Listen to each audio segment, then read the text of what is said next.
All right, cool. Okay. So I'm very fortunate to have Rod and Karen of the Black Guy Who Tips podcast here with me today.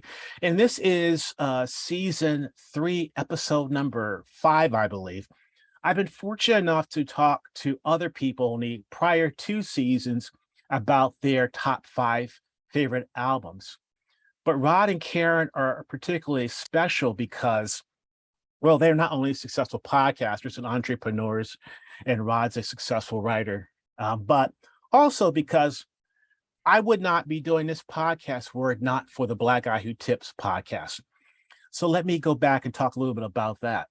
I think it was around 2011 or 2012, and there was a podcast with Vernon Reid, who, if you listen to this podcast, you know Vernon Reid's one of my favorite writers, one of my favorite musicians of Living Color. He had a podcast with W. Kamau Bell. And I had no idea who W. Kamau Bell was.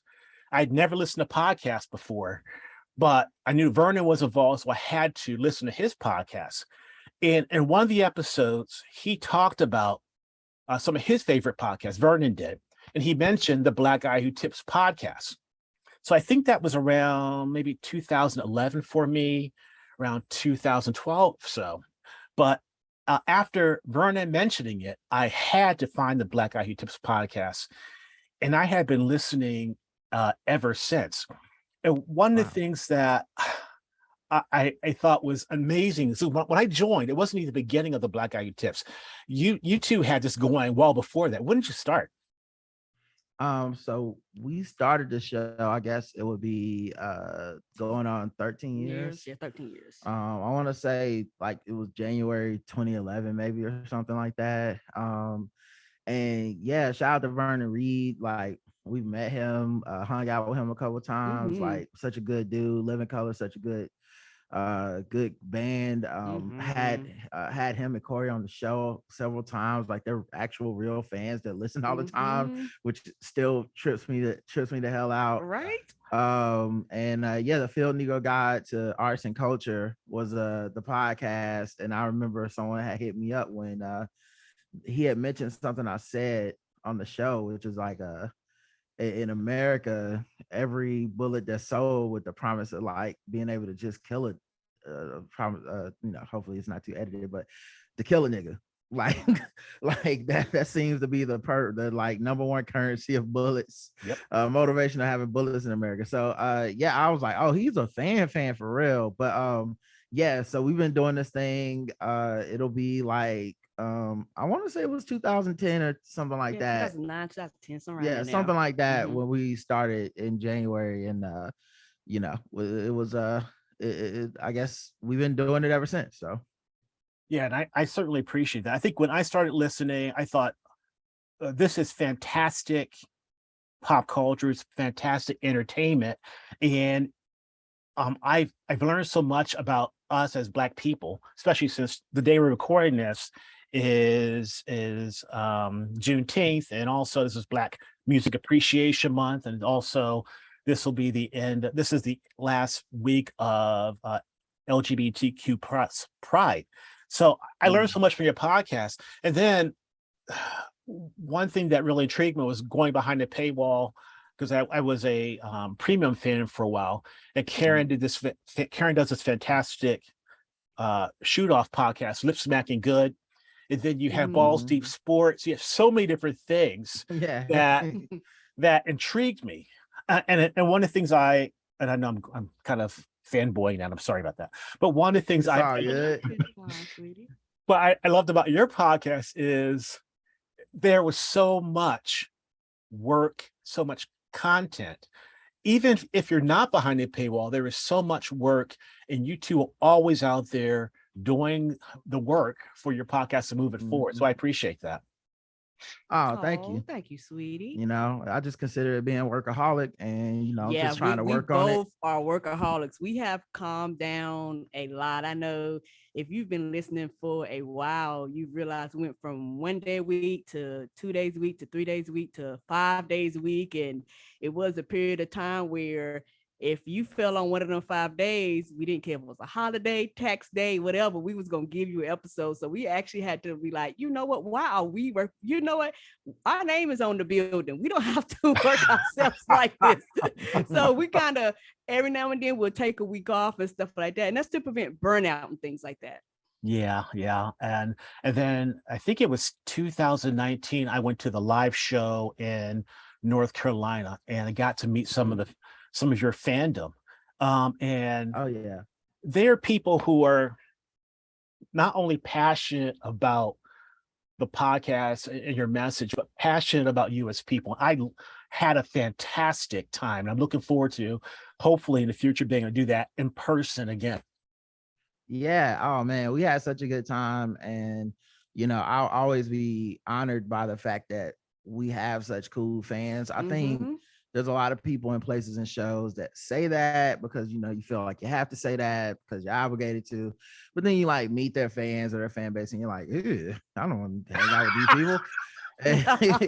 But we're very fortunate, man, and I don't even mean that in like everyone's like a super cool like suave hip person, whatever words you use. I mean like genuinely solid earth good people. I'm not saying that to like, because in order to be our fans, you probably are inclusive, it's probably diverse, you're probably politically minded, just a lot of good things. And also like to be our fans, you probably have a healthy amount of ability to disagree with people without like trying to destroy their lives. So like, yes, we combine a lot of cool ideas, I think, and I'm always enthused by the fact that we had those kind of fans. Yeah, and I also appreciate the fact that I think for most of our fans, they have been looking for something like us. And so when they find us, they actually appreciate it. Because over the years, one of the number one things that we hear people say they found us, particularly years ago, was when they typed in Black. And we like are the number one search on iTunes and all that stuff. We like pop up. So there are people that are specifically looking for something Black, and I'm glad we hit their radar. Yeah, yeah, absolutely. Before I get to, I'm gonna start with Karen's list, but before I get to that, I do want to mention I do miss hating Ash Terrell Shrugs. The ball, Yes. I do miss the baller alerts. I love, Yes, they just but stopped writing.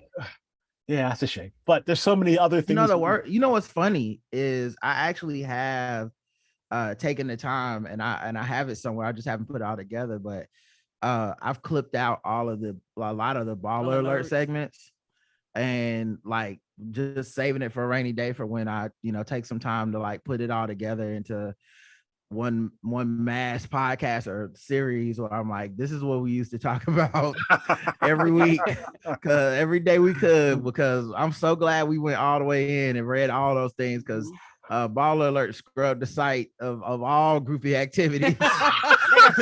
They got rid of everything.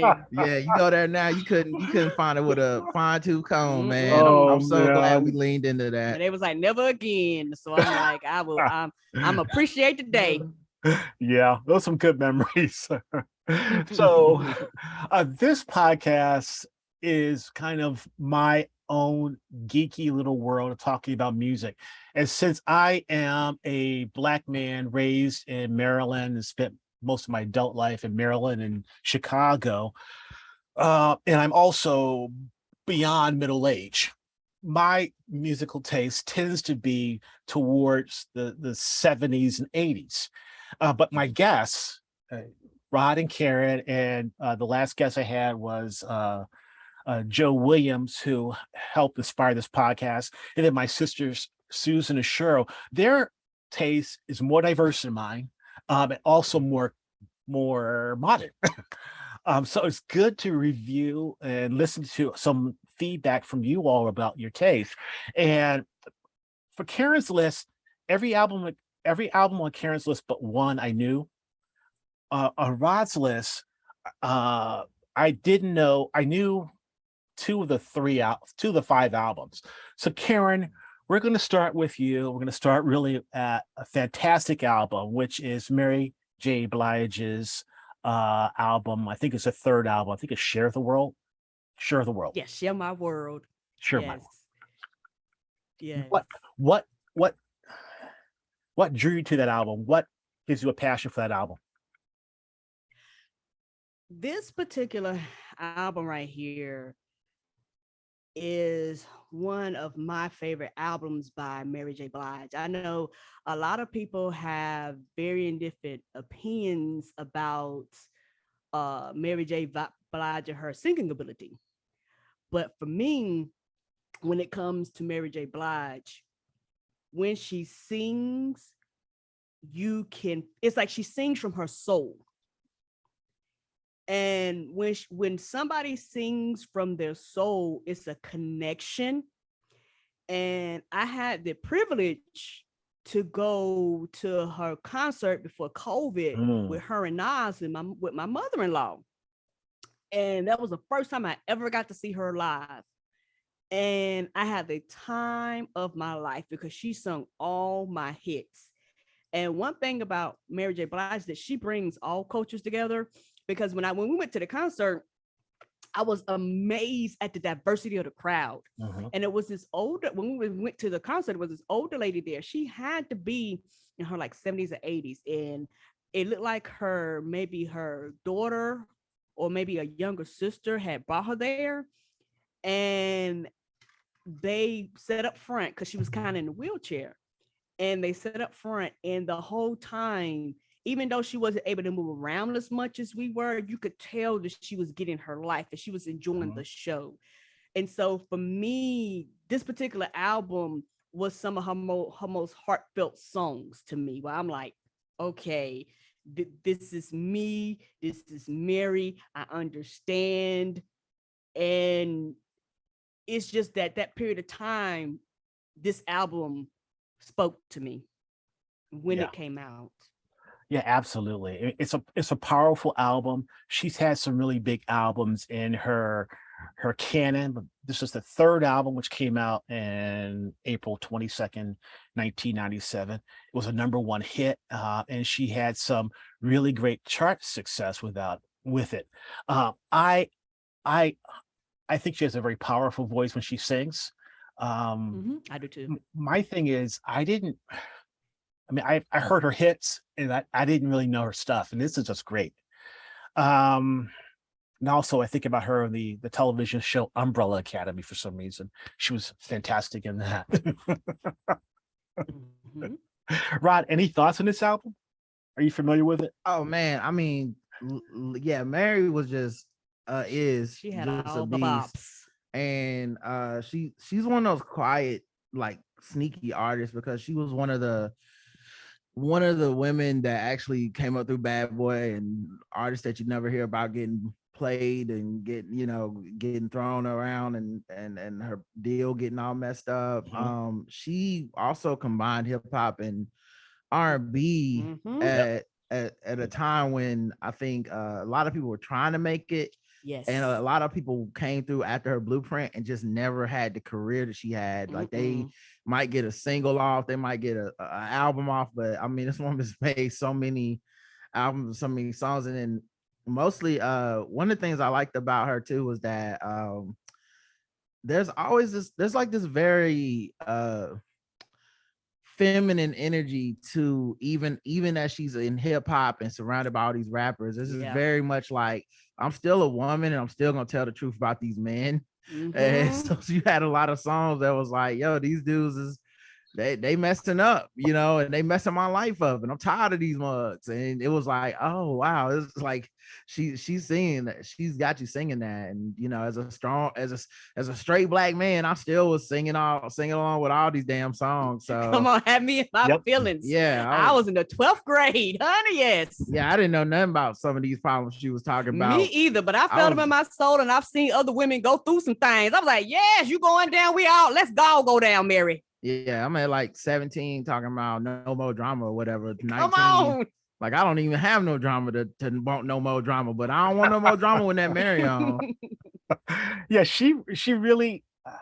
I'm not sure if feminist is the right word, because she is who she is, and she's proud and she's strong.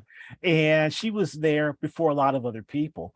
And I was listening to your podcast where I think it was the one with Brandon Collins, which was I guess last week. And then your feedback episode today, and you were talking about how critics look at things, and critics are, I'm paraphrasing obviously, but critics also want to hate on things just to get the clicks. And I know with a lot of R&B music, some critics in the established press, which are typically older white guys, don't get this. And this is one of the few albums. Well, this is one of the albums where she did win an award for it. She won an American Music Award for, I think, favorite soul R&B, and she won a Soul Train Award, and she got some Grammy nominations. So, yeah, she is a fantastic person and a fantastic artist. So, Rob, we're gonna shift to you now, your list. Okay. And we're gonna hit an album which I don't know. And I am familiar with some Outkast albums, but the one you pick, Aquemini. Yeah. I don't know at all. So why is that on your list? Oh man. I mean, I could honestly, I fought with myself because any one of their albums could have made my top 5. Yes, come on, any day. Outkast. And I knew I just couldn't have a no Outkast on my on my list. But I think Aquemini probably to me is their best representation of like the alien, outer space, different, ahead of its time type production, and at the same time they still were kind of in that space where they weren't they hadn't ascended to the heights of superstardom yet. Like it was still where they rapped things that felt relatable to me, where I was like, okay, yeah, they're rapping about being, from the hood. They're rapping about dealing with women. They're rapping about worrying about going mainstream and all this stuff. And at the same time, the production was just so out of this world. No pun intended. Yep. And I think that album really just stuck out to me. And it was also the thing I remember about that album was I got it from the store. I played it on the way to my dorm. And I remember, actually it was a tape. And I remember thinking to myself, I don't get it. I don't like this. I can't believe Outkast fell off. Wow. That was my first those were my first official thoughts on that album. And then I want to say, like, literally by the time I get to the dorm, I was like, because I ran it back, I was like, this is insane. What is this? I don't even know how to feel about this production and these lyrics. It's nothing like Southern Player listic Cadillac music. It's nothing like that. And so I fell in love with the album. And I remember being in the car driving my friend somewhere, and he just picked up on like the randomness thing in one of these beats, and there's like this little sound. It's like doom doom doom doom, and it's like Rick doom doom doom doom Wick or whatever, and he would just say that part as they was rapping over and over. And I just was like, also, it's not just me. All of us are obsessed about even the tiniest little details of this album and nuance. I love it. Yeah, Karen, what do you think? I think for me, I love Outkast, and a lot of it is just being from the South, because at the time they came out, they was like, the South got something to say, and I was like, we do, because at the time it was New York dominated. And then it went to the West Coast. But there were people in the South, down in Florida and Georgia, down here, there were rappers too. It's just a different type, a different style of rap, but rapping is rapping. And so I fell in love with them about that. Oh, wait, hold up. My bad. I was talking about ATLians. I just remember, I was like, yeah, that song was ATL. Aquemini say everything else the same, except they were just now becoming the stars. Like they were just now getting that credit that was due. Because I remember this is the first time I heard a song from them where like white people were bumping it, and because I didn't go to college with white people, but like white people in mass were bumping it. Like MTV was fucking with Rosa Parks, Skew It on a Barbie, like just one of the most amazing songs. So like, yeah, this was when I was like, oh, it's undeniable. These guys are different. Yeah. And, Go ahead, and Karen. I think, oh, no problem. And I think for me, one thing about Outkast that I love about them, every single solitary album was something different. And they even made skits and jokes about it, about how every time they come out with an album is something different. But that's what I appreciated about it, because you never knew which is like a box of chocolate. You don't know what you're gonna get, but eventually everybody loved everything that they did. And I remember I was in marching band about high school. I was in marching band, and we used to play like the beats and the songs and stuff, and the whole band, and everybody would sing out loud and things like that. So that's what gave me such a cherished feeling about this particular And I just feel like it's proof positive they're a great group, because I really talked about AT Aliens without even realizing I was talking about a different album, because that's how fucking committed I am to the fact that any one of these albums could have made my top 5. Yeah, and I mean, AT Aliens was 1996. Aquamini was 1998. And this was before, like you mentioned, Rob, this is before the height of their commercial success. But though this was pretty successful, Outkast is unusual in pop music because they don't do the same thing for the next album. It's always something different. And typically, if you have a hit, they want you to do the same thing over and over again. The other thing I like about Outkast is they meld the world of live musicians, drummers, bassists, strings, synthesizers, whatever, with those beats, and it works really well. Their stuff is they're legend. Yeah, absolutely. Yeah, and they also like did this weird thing where they like dipped in the middle of like a run where they could have probably kept it going for years and years and years. They would have just became one of those bands that every time they put out an album, everyone listens to it. Yep. Maybe they get different levels of enjoyment out of it after a while, but everyone has to listen. And they just kind of, not Big Boy came out solo albums, but both of them kind of just went like, all right, Outkast as an entity is pretty much over. We don't need to do that anymore. Yeah, that's really unusual. So great. So Karen, you're up next. Another album which I know about but didn't listen to until I got your list. Kendrick Lamar's Good Kid, Mad City. Yes, for me, for this particular album, I had heard about Kendrick and I had listened to some of his kind of like mixtapes, because Roderick really introduced me to Kendrick Lamar. And I love Kendrick's rapping style. I tell people Kendrick's rapping style is very dense. And I love Kendrick's because this particular album, all his albums really, like all jokes aside, but this particular album tells a story from the first track to the last track. You're flowing through a complete story telling. Like, and for me, maybe it's just the way I listen to his music. Just about all of his albums, I can actually, in my mind's eye, see it live action in the video. Like I could see the things happening. I could visualize these things. Almost like he takes the words that he speaks and he brings them to life to an extent inside of your imagination. And that's what I really appreciate about him. And he's very different and unique. And I go, oh, nobody can really do this but him. He's the type of person where you couldn't imitate him even if you tried. You would be a very cheap off brand, but you would never be like the original just because of him and his style. And I actually really love this particular album. And for me, like I've heard West Coast music because you had Dr. Dre, Snoop Dogg, and all that stuff, and I enjoyed that music of its time. But Kendrick is younger than me, so it was one of the first time I was hearing somebody kind of younger from the West Coast with that same West Coast vibe and style, and he had me singing and rapping about all types of stuff. I didn't have any idea what it's about, but at the time, listen, I didn't care. And if I didn't understand, I would ask Roger what the slang meant, because sometimes being older, when you listen to music, they use words. I'm like, I don't know what these words mean. They could be talking about a little bit of any and everything.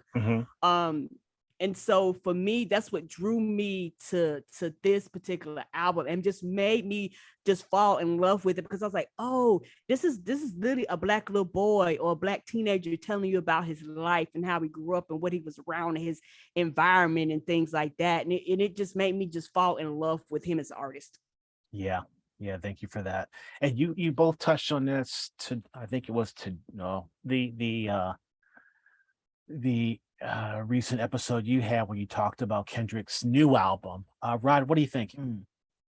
Oh yeah, I mean, well, one, Good Kid, Mad City is masterpiece, classic. I was I was privy to Karen's list and my list, so like I was able to be like, all right, I don't have to cover this one because Karen's got got it on her list, so I was able to pick a couple more choices. But yeah, this would have been on my list. He's another one, could put like 3 or 4 albums of his at any point could be on this list. Yes, sir. But Good Kid, Mad City to me tells the most like structured narrative thing. It's very outside the box. And yeah, he's a thought-provoking person, and I think he's a conundrum, because he's this kid who is ultimately the good kid for the city he was raised in. He's smart, he's artistic, he's thoughtful.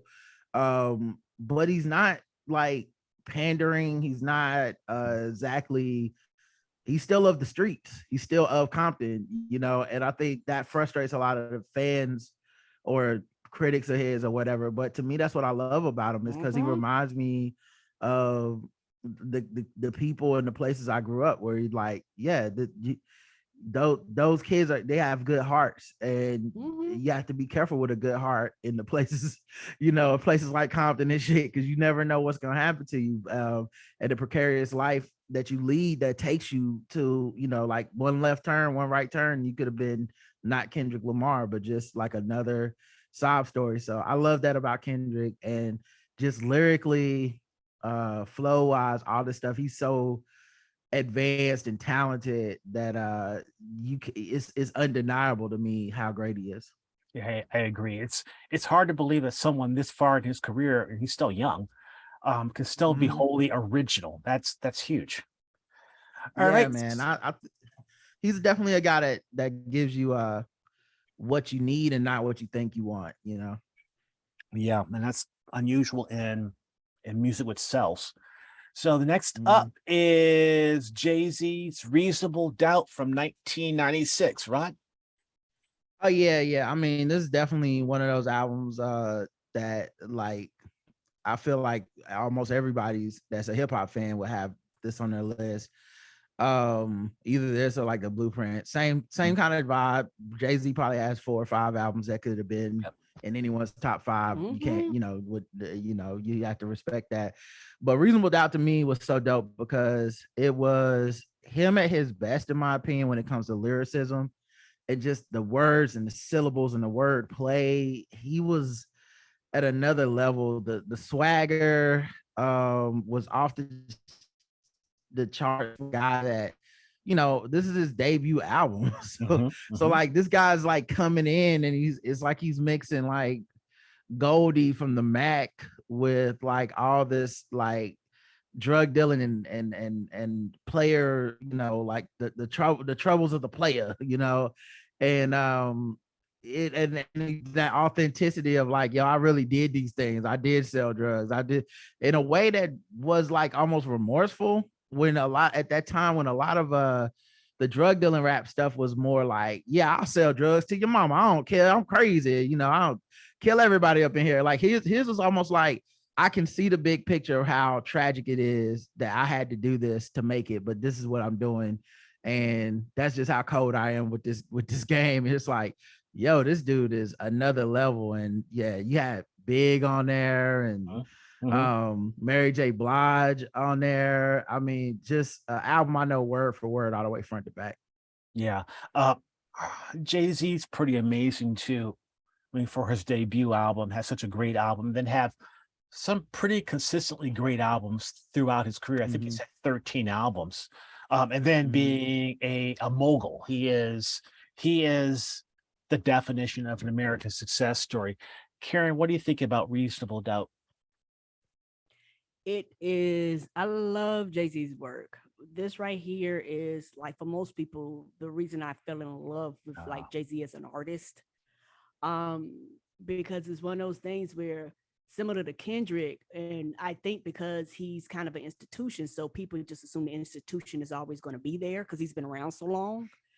He has a very distinguished rap style and a rap voice, and he can almost rap. You give him any beat, he can literally adjust himself to it, which very few artists can do, truthfully, nowadays. Well, just truthfully in general, very few artists can adjust their style to whatever the beat that they're presented with. And for me, Jay-Z was one of them people where I was like, oh, this is really him giving us his story. And this is who he is. And I'm not going to say he was unapologetic, but he was like, oh, this is what it is. Yep. And I am so thankful. I'm going to tell you right now, I'm so thankful that some of the artists that I love came around in the time that they came prior to social media. Because when Jay-Z came out, people was like, okay, I like this. And oh, I don't like this, whatever the thing may be. You nowadays, because of the internet, you get the think pieces, you get this, you get that. And it's less about the music and the artists themselves and more about the critiques versus going, do you like the album? Do you not like the album? If you don't like the artist, that's fine, but just say that. But people, they won't say that because they know they'll be dismissed. And the social part of social media is the interaction. And so I think that I'm appreciative that he came around, and the time he came around where I could actually enjoy his albums and just say, I like his albums today. And it doesn't spark a debate that we got to argue about. Yeah, absolutely. The timing for him was perfect. And then for him to continue to, again, like we've talked about the other artists on this list, on your list, to produce quality. Some controversy along the way, but some quality too. Yeah, absolutely. So the next artist is one I've been asked to review for my website and for the website I write for. And my friend Peter asked me to review a Beyonce album. And my answer to him was, why the hell would I want to do that? Because everybody knows Beyonce. It doesn't matter what you say about Beyonce. If you don't like her, people are going to come after you. And if you do, well, you're just one of millions. I mean, she's one of probably the most successful artists of our time. So, Karen, you picked B-Day for your one of your picks. Tell us why you like it. For me, I knew about Destiny's Child and all that stuff, and Beyonce had branched out. And this is not her first album, but this was the album for me personally that I was kind of introduced to Beyonce as a solo artist, if that makes sense. I don't remember if Roger bought this CD for me or whatever or whatnot, but I remember he had got it for me. And when he bought this album for me, like they said, if it was a tape, I rocked the tape to the tape pop, but it was a CD, so it couldn't pop. So every day, I know for about 6 months straight, every single day, I know he said it didn't bother him, and I'm so glad it didn't. But it was literally B-Day all day, every day. I'm cooking, I'm cleaning, the boombox is going, the CD is twirling, and it was me from the beginning of this album to the end of this album, dancing and singing and getting my life. And I was like, oh, I like this Beyonce. And I have not turned back since. And I actually literally fell in love with her because this particular album flows. Like whoever did the beats and stuff for this album, it's like you go, it's like you go boom, then you go boom, boom, boom, boom. It's like everything flows smoothly from one song to the next song. This album has no skips. I can go boom, boom, boom, boom. Every song has something where you're popping or you're dancing and you're singing and you're moving and you're gyrating and you're just having a good time, even if it's by yourself. Because a lot of this album, I would sit and I would just listen to it by myself over and over and over on repeat. And I just got my life. And like I said before, this is the album that I fell in love with Beyonce, and I have never looked back.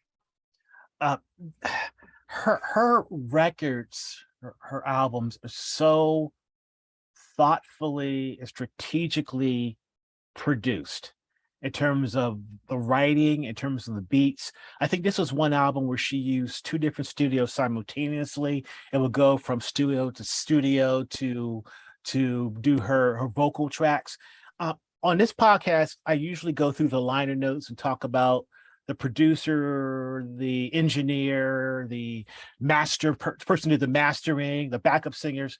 There are so many people on this album. It would take a day to go through them all. But the quality that they came up with is indisputable, and it was a hugely successful album. But Beyonce's never had an unsuccessful album. Rod, what do you think about this one? Yeah, this just it did get on my nerves. Karen, I don't know why Karen likes that narrative so much, but because I know I never repeat. never bothered me. I never totally turned it down. He didn't, so I got my life. I'm not I became a Beyonce fan once she dropped like her self-titled album. Mm-hmm. So like a lot of her Destiny Child stuff and like early solo stuff, it's cool, but it wasn't really like my wave or whatever. Right. But she's another one of those ones where several of her albums could have been in anyone's top 5 and you wouldn't even question it. And the thing about the thing for me with Beyonce, and especially after self-titled, her albums lend themselves to deep dives and thought and critique now in a way where I feel like you could stand out reviewing her stuff, because it's not even about liking or disliking. It's more like, what is the message she's trying to convey, and what is she thinking, what ever since she became the person that's in control of her career, it seems like the stuff she has to say now is a little bit more profound. Right. Not to knock her early stuff, but like that's what attracts me to artists, is people that talk about things that I find to be profound. Yeah, that's a very good point. She is unapologetically who she is. She's proud of that. Yeah. She talks about what she believes in, and you don't get that. You didn't get that much in pop music because they were afraid of losing the sales. Beyonce is incredible. So yeah, absolutely. Like you can make you can almost make a sharp line between like when her daddy was in charge to when she was in charge, and just the messages she's putting out now are a lot more subversive, a lot more risky, in my opinion, a lot more pro-Black, a lot more inclusive. Like, she's one of those people that is such an institution. People feel like, well, I can critique her, I can say anything, but she reacts to that stuff. And I don't mean in a defensive way. I mean, like, people drag her like, hey, there's not enough body inclusivity in these videos. And it's like, bam, well, where's the dark skinned people? Okay, no problem. Like, she doesn't spend any time complaining. She just gets it done. Yeah, and before we move on, the thing that I really love about Beyonce is when she take that shift, there was a maturity, and people don't give her enough accolades for the maturing of her music. Yeah.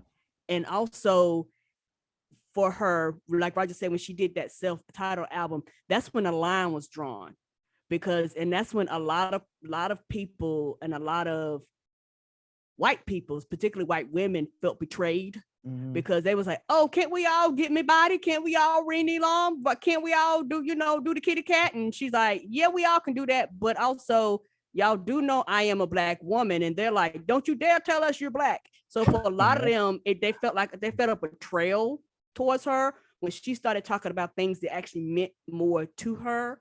So, but for me, I'm like, okay, this is why I love you more, because your music didn't stay at this bippity boppity music. And I don't mean that in a bad way, but like that's what B-Day is. B-Day is, hey, everybody, let's get along. We won the world, put a ring on it. And now she's like, my husband got this Negro nose. And for some reason, people feel like they can't relate to it. So for some people, it was a turn, but for me, that was what made me love her more.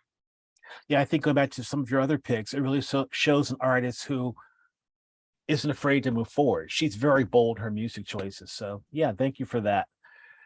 Next up is the album I never heard of before I got your list, and that is Mirrorland Rod by Earth Gang. Yes. Yeah, Mirrorland is probably the most recent album of any of these that we mentioned.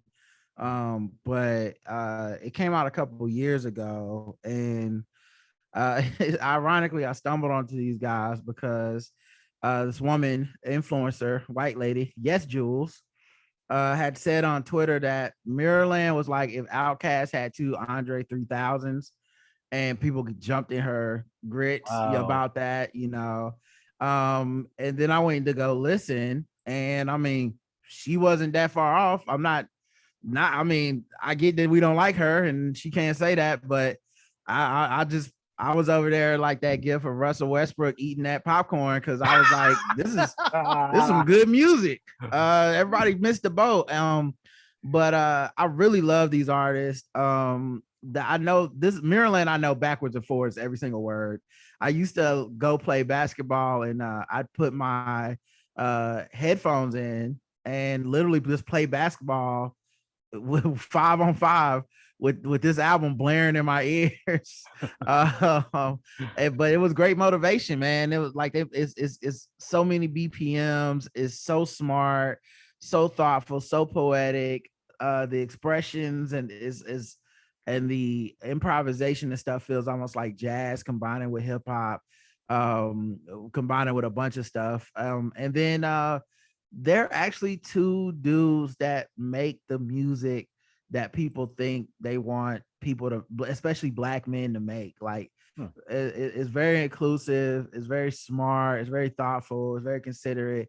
And at the same time, like it's still hip hop, it's still street, it's still like resonates with the average person. Earth Gang is just one of those groups that I think, I found me a group I'm gonna mess with for life. Wow, that's amazing. Karen, what do you think?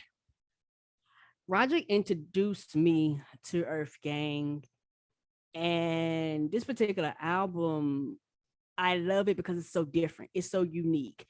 It's rare that you get artists where you go, this is different. Let's see where they take me with what they're doing. I actually like it, and I had got to the point where I was like, oh, I actually like these dudes. I like them a lot. It's one of the things, as you repeat it, it almost kind of overtakes you, where before you know it, you know the lyrics, before you know it, you know the beat changes and the beat flips and all that type of stuff. And so for me, it was one of them albums that you can literally sit and push play and listen from beginning to end every single time you listen to it without skipping a track, without bouncing around, because a lot of their songs kind of, they do this flow. And very few artists flow in their music to me where it doesn't feel like a break, play, break, play, break. They just flow, and I actually really love it. And they rap and they sing about us. So I'm like, I am here for this. And they from the South. I forgot to mention that with Outkast too. We Southern Negroes here. Mm-hmm. So like they had me soon as I remember hearing this album, and on the first track, they had the audacity, like in addition to the rap and all that dope stuff, they have like a 45-second to minute interlude in the middle of the first song. That's just a black woman ordering her food from a fast food place. Yes, and I was like, I have heard this woman, and I have been this woman. Fry my chicken hard. Yeah, and so I just remember being like, yo, these dudes, like, it's not just all flowery poetry stuff. Like, these dudes are some real dudes. So yeah, I can't recommend Maryland highly enough. Their new album is also really dope. I'm still getting into it, but I love these guys. And that's a very good point, that they are from the South. Outkast is from here, from Atlanta area. Yeah. And there is a difference between New York, or Atlanta, LA kind of music, rap. So Maryland's one I have to explore a little bit further. The next album on the list, Karen, going back to you, is Camp from Childish Gambino. And another admission on the podcast, I didn't start listening to Childish Gambino's music until I started watching Donald Glover's Atlanta. Yeah. And I have to also give a shout out to you and Bossy about your reviews of Atlanta, which I enjoy immensely. In fact, the reviews that you and Karen do in the series are, I stopped watching The Walking Dead 3 years ago, but I still listen to the reviews because they're better than the show. Thank you, man. Karen, talk about Camp from Childish Gambino. I this particular album, me and Roger have been a child of, I mean, not a child, but a fan of Childish Gambino for many, many years. Before, people knew him as Donald Glover. Some people don't even realize that they're the same person. Yep. And so for me, with this particular one, it was very different than a lot of his other albums. And this was like almost like I almost said you're going through a kid's mind or a child's mind, but it made me feel like summer camp. How when I went to summer camp, what was summer camp like? What was that interaction like? What was going, through the things with different people like? And I have always enjoyed Childish Gambino's his rap style, everything about him. And so for me, this is one of the ones where I was like, oh, it's one of the ones where you just go, oh, this one is so sweet. I don't mean to be that, sound sappy, but this is like, oh, this is a sweet album. But he does go hard and he does rappity rap and he does, do all these things that let you know I am a rapper.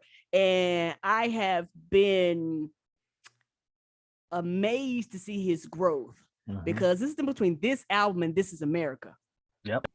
And it's one of those things where out of everything he has done, the song This Is America has got to be one of my favorite songs by him, because it's one of those songs when it first came out, it caused all this controversy, but in reality, going forward and at any period of time, this song and Kendrick Lamar Be All Right will be two songs that people will play for a lifetime until something changes, because it's going to be one of those things where people are going to be always something in that song to relate to. Yeah, absolutely. Rod, what do you think about this one? Oh man, I mean, camp for me is the culmination of a lot of stuff, because I was a big fan of Childish Gambino from Cul-de-sac. Loved Donald Glover's character on Community and all that stuff, and that was cool. But that was him playing a character or whatever. I think him as an artist, as Childish Gambino, is such an enigma, because he's like the ultimate mimic in a way, and I don't mean that as an insult, but because I've never seen somebody that's able to like imitate so many genres, different faces of music and stuff. Like it's really insane. But like my favorite album of his would probably be Royalty, which is a mixtape that he never really put out. Right. And I was like, is that an album? Is that, because I was thinking about that, but I was like, that's not officially an album. Yeah, but that would have been, for me, that was the one. Right. But because the internet is another leap lyrically and sonically above this. Obviously, Awaken My Love is the one where you're like, oh, this dude different. Yeah, like, this not different. It was like, oh, let's go. Like, stay woke, let's go. I don't think he even rapped on that album. So yeah, I'm just a big fan of him. I think, as an artist, and I think he is a genius. And the same way that, I think Beyonce and Rihanna is a genius and stuff like that. So just an amazing artist, and yeah, another one you could have picked several of his albums, but I think Camp was probably the one that was like, oh, he's not just BSing around with rap. Yeah, I mean, I picked up Awaken and I thought, oh, this is who he is. And that's not, I mean, that's a small part of who he is. There's so much more musically. And then of course, a television star, a movie star, a writer, a producer, he's an amazing person. Yeah, absolutely. So we're going to move on to A Tribe Called Quest, Electric Relaxation. And The Tribe Called Quest has been around for a while. Rod, what do you think? Oh man, I mean, third album. Yeah, it could have been any, honestly. Like that dealt to me, except for maybe the last couple, but even then I find myself going back and listening to those and being like, I don't know why I was so hard on these albums. But they were one of those albums, they were one of those groups where like the expectations were so high with them for me. Like they were dropping nothing but just 5 stars, 5 mics to me, with the from People Instinctive Rhythms all the way to like probably the album that had Stressed Out on it. Like I was just like, I love all this, but Electric Relaxation was once again different. Five Dog, one of my favorite rappers. One of those guys that he's 5 feet tall and diabetic and rapping about being out of shape and still giving you bars. And it was dope to listen to a guy like that go from, in my opinion, like an afterthought on the first couple of albums until like Relaxation and Midnight Marauders. He was like carrying his own songs and stuff. And I was like, proud of him in a way where you like, look at the work that this man put in to be this dude right now. And so big fan of him, big fan of this album. And I used to listen to this tape walking back and forth to school with my Walkman on, and it would just take me away to different places. And that was what it, that's how much this album meant to me. Yeah, I always thought that A Tribe Called Quest was a shooting star. I mean, they produced just a little bit more than a handful of albums, all of them really strong. But to start off so strong with such a wonderful album too. Karen, what do you think? For me, when it comes to A Tribe, same thing. Roderick introduced me to A Tribe. Like Roderick he is a bigger fan than I am. So for me, I am just a casual listener, if that makes sense. Like I've never really sat down and actually listened to their catalog in its entirety, but I do love and I do appreciate what I hear from them. I'll go, you know what, this right here for their time and still to today is like one of the most established groups around. And you go, oh, they're actually really, really good at what they do. Eventually I'm gonna sit down and listen, listen through what they do. But like I said, Roger is a bigger fan of this particular group than I am. Yeah, they're amazing. They were, well, I guess they don't exist anymore, I'm not sure. But they were pretty amazing. They don't. Five Dog passed away a few years back. They did put out a posthumous album this year, which was cool to hear his voice again. But they had, before that, they had stopped really making albums together. They put out one last album a couple years ago, like right after Five died. They had been working on it. And it still has those vibes, but it's not, obviously not the same as the original stuff. Yeah. Karen, your last pick was A Sucker for Pumps, album I'm not familiar with. It's from Tyron and Amari. Is that it? I think it's pronounced like Tyrion and Amari. Amari. Okay, thank you, Rod. Karen, no problem. Why'd you make your list? This right here is an album that Roderick introduced me to. Roderick introduced me to a lot of music, as you can tell. And so he introduced this album to me because he would have it kind of playing in the background. And for those of you that don't know, when we do our live shows at the beginning of the shows, Roger would play music up front. Yep. So a lot of our fans actually found a lot of artists through that, because they're like, Roger, who is this and who is that? He tell them, and then they go find who the artist was. And when this album came out, Roger was just playing. I kept saying, who is this? And I sat down and I listened to it and I fell in love. This is one of the few albums that I could play at any period of time. And just if I play it, I'm gonna sit through the whole thing.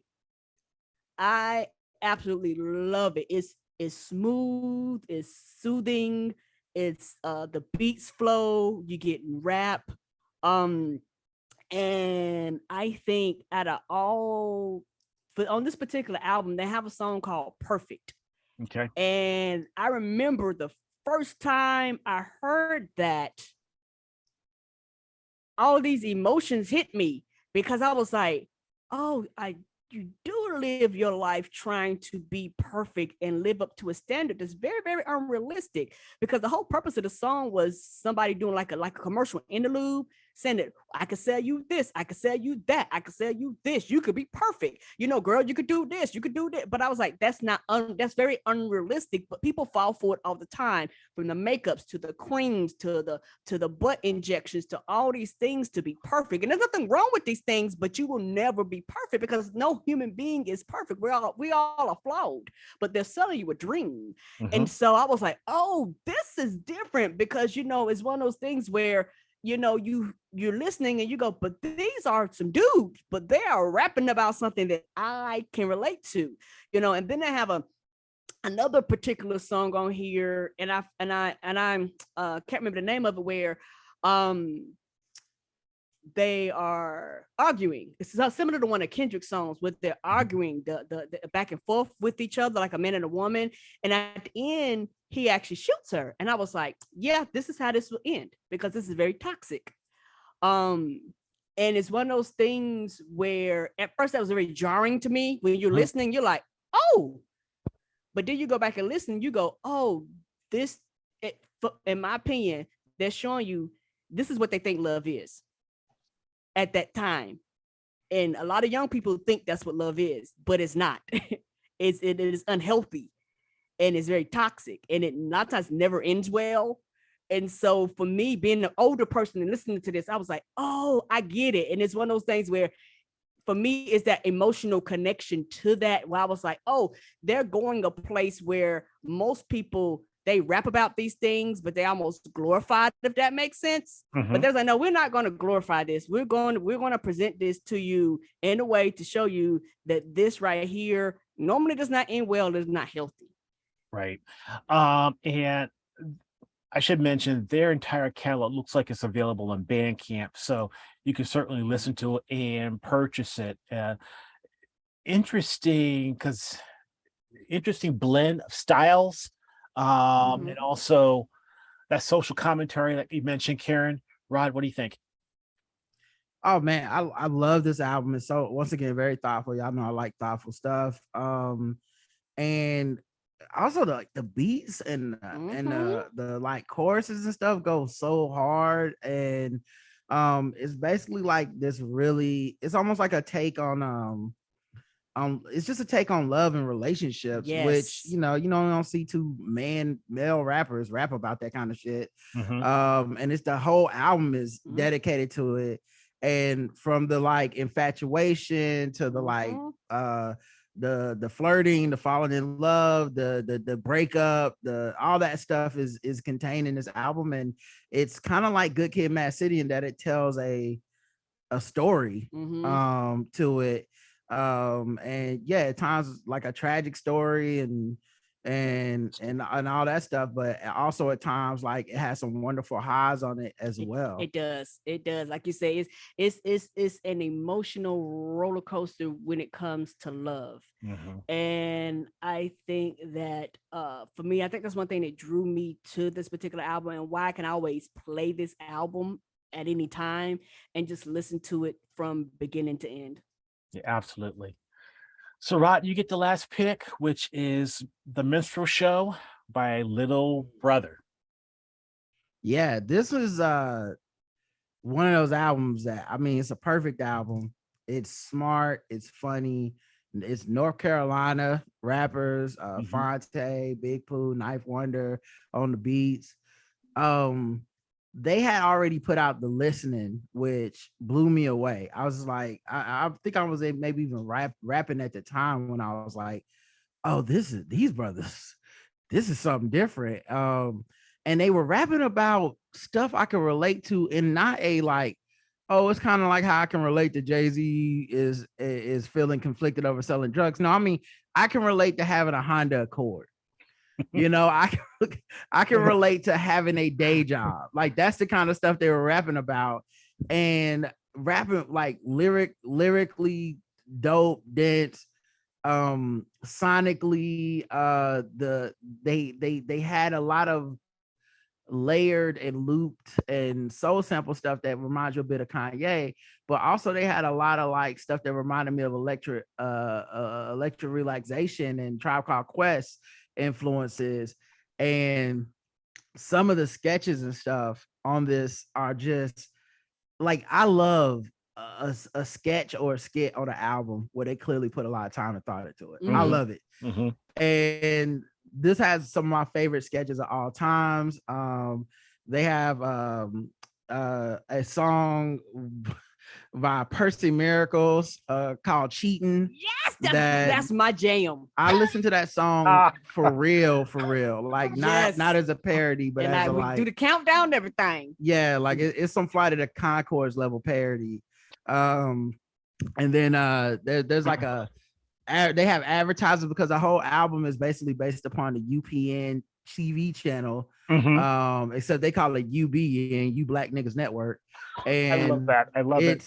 It's all the stuff that we used to feel when we would watch UPN, where like black people love. We have like a, us black people with BET UPN at that time. We had a love-hate relationship. It was like, oh, I love that these TV shows. I'm gonna watch them. I'm glad something's promoted to me. But also, like, it was clearly like these big corporations clearly pandering to you. Every McDonald's, like you watch a McDonald's commercial on any other channel, it's a McDonald's commercial.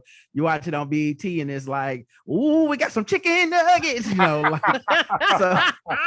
like to see these guys take that and make comedy out of it, and social commentary out of it was so fun and so cool. Chris Hardwick like hosts the album, and they turn it into like a big like extravaganza with commercials and everything, and truly one of the most like transcendent rap albums of all time for me. Yeah, it is extremely unique, and I love some of the samples they use because they use a lot of really fantastic older songs for samples. Yes. Karen, what are you thinking? This album is a fun album. Fun. Like Roger said, a lot of this is some of the things that we actually grew up with for those that were around during that time. And I love the skits. Like the skits actually make the album because the skits actually make it flow almost like you're listening to a television show, even though they're rapping and all these other things. They have all these interludes and stuff like that.